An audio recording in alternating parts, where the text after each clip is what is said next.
Guys, once again, I'm sorry about the lighting, but I had to run to make this video because the Indiana Fever just won a big-time game against the Washington Mystics, and I know the Mystics have not won a game all year.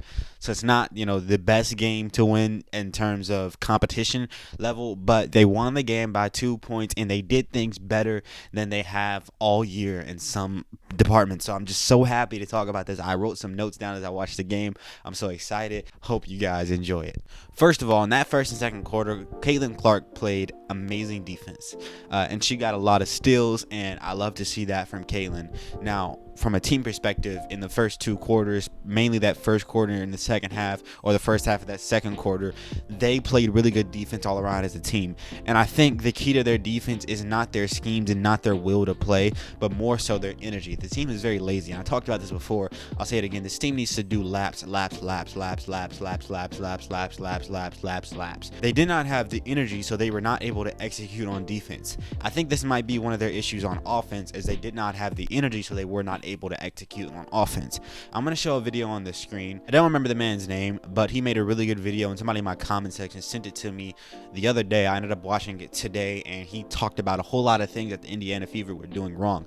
One of those things was screening. The screens weren't going anywhere, and I've talked about that before in my own videos. I've talked about the screens, and he showed clips on the screen, and he explained every single play showing what was wrong with the screens. Well, a lot of it has to do with Aliyah Boston. She sets a screen, and then she doesn't really go. I don't think he said this part, but from my assessment, she doesn't really go and take what the defense gives her and in order to put Caitlin in the best situation, but she goes to her spot. So Aliyah likes to get it at that, either that low post or maybe at the top of that free throw line, left side or right side of the free throw line. So every time she sets a screen, she goes to her preferred spots. It's very predictable, and it doesn't lead anywhere. Or sometimes she'll set a screen and then she'll run to Caitlin. Like, she's in the way, and she's not really having enough basketball IQ to be able to go to the right place when the screen is set. So in this game, I saw a lot of not just Aliyah, but other players setting screens and then just using a little bit of basketball IQ to even sometimes not running, but picking, setting the pick and then popping. Or maybe it's just kind of just stick around and wait for the pass right back because Caitlin's there. They were playing with more, I don't know, it just seemed like more IQ, more smartness, and they were trying to set better screens and better rules for Caitlin, which is something I really love, because Caitlin had a lot of assists early in the game where her teammates would set screens and they would roll and they would get good looks because they were going to the right places. When Aliyah set screens, now when she got later in the game, when the team got a little tired, she got lazy. This wasn't the case for Aliyah, but early in the game she would set the screen, and then instead of going to her preferred looks, she would go down into the paint, get the ball, and shoot a layup, because she didn't go to her preferred spot, but she rolled and took what the defense gave her.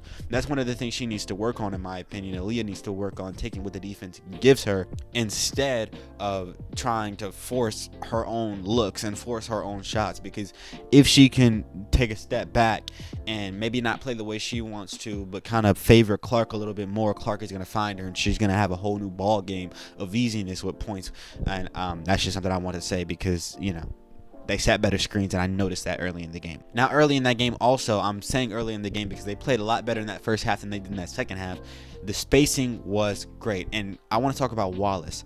Wallace made some threes. She had 9 points, so I think she made 3 threes, but more than just making the threes, she spaced the floor properly, and she seemed like she knew what she was doing out there. She knew where she was, who she was, and what her role was, which was very, very great for the team.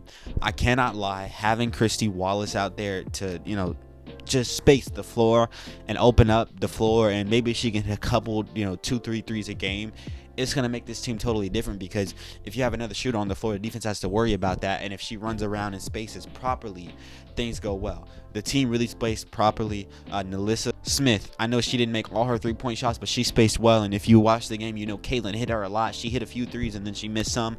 Also, Katie Lou Samuelson, I think in the third or fourth quarter, she hit a big time three at the buzzer. I think it was the fourth quarter. She played really well. Katie Lou Samuelson did. And you know what? I'm not gonna lie. Her spacing, even though she wasn't hitting threes, her spacing was great. And I've talked about it before. I really like the lineup with her next to Aliyah, because I think the spacing there is really great. Or even you could try, her, Wallace, and maybe not even Aliyah. It's got to be Aliyah out there though, because you don't really have a replacement. But maybe when Timmy gets back, you can work something else out. But when she's on the court for spacing, things are really opened up for Caitlin, and I think Caitlin can really get off and get threes. And can we talk about the three-point shooting from Caitlin Clark, because it was amazing, and she was hitting shots. And I talked about it before. Some people might say, oh, they're playing the Mystics, so she's just playing better because she's playing a bad team. And there might be some truth to that. I don't think that's totally the case, because she gets the same look she got tonight in other games. If you watch all the Indiana Fever games, Caitlin misses a lot of open good looks against a whole lot of teams. It's just the truth. So the fact that she was making shots today, I don't think is because the defense was sacking off, but because she just made the shots. No defense can truly guard a great player in a perfect way. She just made shots. It wasn't the defense as much as it was her. Now, the defense probably played a part in it, but she made the shots that she missed last game. And I told you that her misses were good misses. She still got that touch. She still got those threes. And no matter how much defense you put on her, she's going to get off and get those shots. She just has to make them. The ones she made tonight were not wide open, shoot around looks, but they were tough, difficult shots that she just made. So that's my take on that. And I might make a video dedicated to that, but I also have another video that somebody in my comment section gave me, so I got to make that soon. So I'm kind of packed on the video ideas, but either way, that's my little take on whether or not Caitlin Clark is playing well against bad teams. She's played well against good teams, in my opinion, or what I would consider to be good teams. She's had good games. She's had bad games. Her bad games are her games where she misses shots, in my opinion. But we'll go more in depth about that in another video. Now, Aliyah Boston, aside from working on her jumping and her vertical perimeter defense, and aside from rim protecting, just defense in general, interior defense, I think she's got to work on her footwork, because that's something that she just does not have right now. And when she's getting the ball, she travels a lot. I think every single game it seems like she has a couple travels. Her footwork is good, but it's also it's lazy. I think a lot of her issues, it's not really her footwork, it's just her energy. She's not in shape, and I'm not coming at her for that's not my intention by saying that. It's just the truth. She's not in shape, and so once she gets into shape, I think things will really open up for her. Also, Kelsey Mitchell, she played a lot better tonight. I have to give her props. She played well, and it seemed like she hit Caitlin one time for an assist, which was, she hit Caitlin when Caitlin was off ball. I think it was a pin down. Caitlin came off of it, and she passed the ball to Caitlin, and Caitlin hit a three-point shot. I don't think I've ever seen that happen before. So she played better. She spaced the floor better. She wasn't so demanding with the basketball. She just played her game. And she's going to be really good with this team if she can just fill out her role. Like I say, another assessment from this game is that, even though they won, they run a lot of good plays, and, they have good actions. They just don't execute them properly. And in the video I showed you earlier on the screen, I showed again, this guy was talking about how they do not do these plays right. And he talked about how they don't execute them properly. That was his whole video. Another thing that I've been looking at, just to add on to what he said, is that I think a lot of these plays, the fact that they're not running them right, is not just that they're not putting effort into it, but that they don't have the effort to put into it. A whole lot of the team is lazy. And I also noticed, I don't know if you guys noticed this, but there were a few times in this game where Clark was running the floor off a rebound, and she was in front of everybody, and she was running the floor. The team is not getting back as quick enough. Caitlin is tired. I think that, I'm going to be honest, Coach Side has to give her a break. She can't play the whole game. I know she didn't play the whole game this time, but she also, not just a 1 minute break. Give her a decent break. That does not mean you have to go back to what you were doing early in the season. That also doesn't mean you have to play her all 40 minutes. You can find something that works in a way that doesn't just kill the whole momentum, but also allows her to have a break and a breather so she can come back in the game rejuvenated.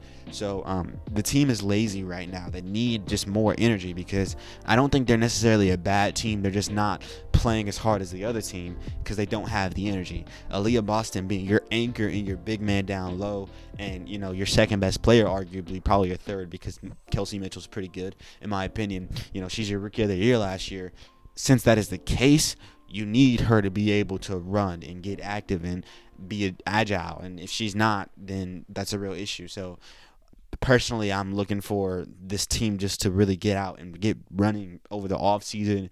Maybe I just think them to have more energy. Come on, y'all losing games not because y'all suck, but because y'all are lazy right now, because y'all don't have endurance right now. And yeah. Anyway, that I get all that I got. Yeah, I got more videos to come. That's just kind of a sample size. That's my, immediate thoughts after the game, some of the notes I took. Anyway, is there anything I missed? Nah, but Caitlin Clark had an amazing, monstrous game. 30 points, 8 rebounds, 6 assists, I think. So that was really monstrous. She had a real great breakout game, and we'll talk about her particularly more soon, maybe tomorrow. If y'all want that video, let me know. Peace out.